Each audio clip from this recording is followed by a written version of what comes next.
Dentro do estudo da biologia molecular, nós temos uma parte do estudo chamado, que é o estudo do DNA. Vamos entender o que é e como que o DNA está organizado na célula.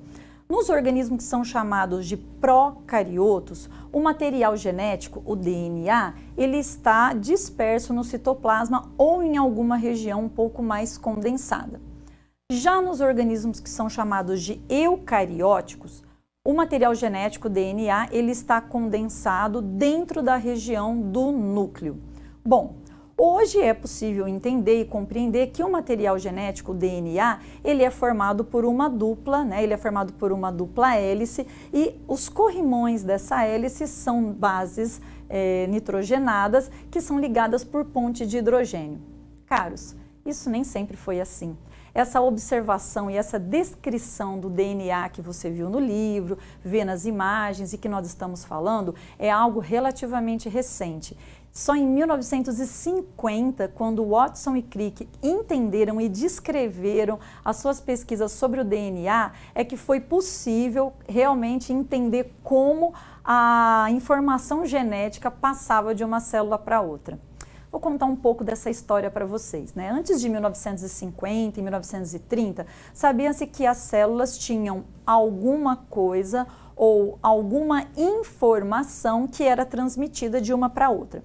Isso porque eles sabiam que mesmo que uma célula fosse isolada do seu tecido ou da sua estrutura, em condições possíveis de desenvolvimento, ela iria dar origem a uma célula com as mesmas características. Por exemplo, se uma célula estava diferenciada para produzir queratina, uma célula da epiderme para produzir queratina, ela iria, mesmo que separada da epiderme, ela iria produzir queratina sob condições adequadas de nutriente e de temperatura.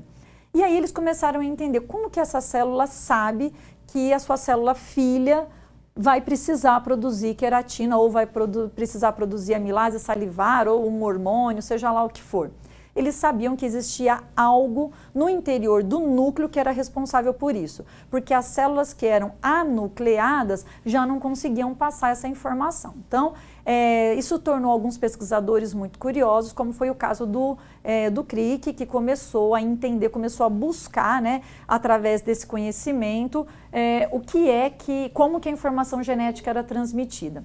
Tudo isso começou num congresso que aconteceu na Itália, em Nápoles, quando então o Watson encontrou um pesquisador chamado Maurice Wilkins. Bem, Maurice Wilkins chamou então o Watson para o seu laboratório e mostrou uma imagem de difração de raio-x que ele já vinha trabalhando há muito tempo numa molécula que ele considerava ser a molécula de DNA. Isso lá em Londres, na Inglaterra, durante esse congresso. Isso deixou o Watson extremamente ansioso para querer compreender um pouco mais e saber melhor qual que era a estrutura química do DNA. Sabia que ele existia, mas não sabia muito bem como que ele era. Então ele entendeu como é que era o mecanismo de difração por raio-x, mas aquilo para Watson já não era o suficiente, ele foi procurar outros pesquisadores. Então Watson conseguiu transferir-se para um outro laboratório agora nos Estados Unidos com um outro pesquisador, onde então ele conheceu o Crick. Bom, a empatia entre os dois foi tão grande, que em 5 semanas eles já tinham um modelo pronto da estrutura da molécula de DNA. É lógico que isso deixou o pesquisador lá em Londres um tanto quanto enciumado, porque ele foi o precursor da ideia que levou Watson e Crick a desvendarem todo o material genético. Mas para que ficasse, de certa forma, tirasse esse sabor amargo entre os pesquisadores, lá em 1962, Watson, Crick e Wilkins receberam o Prêmio Nobel de Medicina pela descoberta da molécula de DNA. Bom, até então o que é que se conhecia e como é que essa estrutura foi então definida? Ela é possível hoje ser desenhada através de modelos, mas o precursor de tudo isso, de certa forma, foram os 3. Não podemos diminuir a importância desses 3 pesquisadores para esse conhecimento. A molécula de DNA ela é uma molécula extremamente longa e a base dela, as suas subunidades são 4 nucleotídeos, a adenina, a timina, a citosina e a guanina. Esses 4 nucleotídeos, eles se unem através de pontes de hidrogênio. Então, imaginando que nós tenhamos uma adenina em um lado da hélice, nós vamos ter do outro lado a timina. E a ligação é feita, essa ligação por pontes de hidrogênio, é uma ligação muito fácil de ser rompida. Ainda bem, porque durante uma divisão celular é preciso agilidade para abrir as 2 partes da hélice para que tenha, por exemplo, ou a divisão ou a produção de um RNA mensageiro para a produção de uma proteína, por exemplo. Então, nós temos aí a base, que são os 4 nucleotídeos, onde a adenina sempre está pareada com a timina e a citosina sempre está pareada com a guanina. Então, essas ligações, essas pontes de hidrogênio fazem com que eu tenha uma ligação leve entre as 2 partes do corrimão dessa molécula. Bem, e entre um nucleotídeo e outro nós temos as ligações peptídicas. Essas ligações peptídicas fazem uma adesão um pouco mais forte e, portanto, um lado do DNA, desse corrimão, sempre é correspondente ao outro lado. A cada 12 pares de base, nós temos uma inflexão e uma curvatura dessa hélice. É interessante notar que a curvatura, ela segue ou para a direita ou essa curvatura é para a esquerda. Em organismos que são os eucariotos, normalmente essa curvatura é chamada de Z-DNA, segue a curvatura, uma curvatura comum para a direita, e nos demais, em procariotos, em árqueas, alguns são observados para a direita.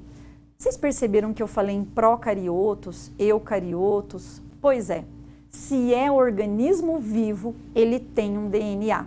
Essas 4 bases nitrogenadas, essas ligações, essa estrutura é algo comum entre todos os seres vivos, até mesmo nos vírus, aqueles que nós comentamos que traz um pouco de confusão.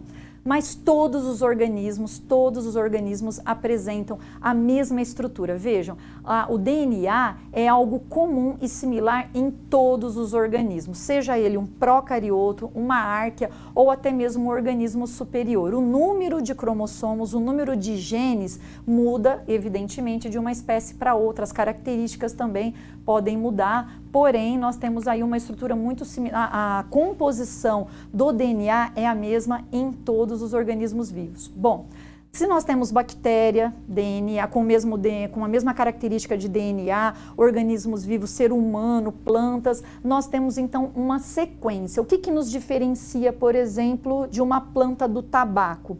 A diferença é a sequência pela qual é organizada esses pares de base. Então, se nós tivermos, por exemplo, um lado da hélice, a organela, né, ou o nucleotídeo A, T e C, nós vamos ter do outro lado o correspondente. A, o correspondente ao T, C, o correspondente ao G e T, por exemplo, o correspondente vai ser o A. Então, nós vamos ter sempre uma correspondência. Então, fazer a leitura ou olhar um lado da hélice é a mesma coisa que eu olhar, é proporcional ou correspondente, eu olhar o outro lado dessa hélice. A sequência pela qual isso é formado ou como isso está organizado é que vai estar mudando.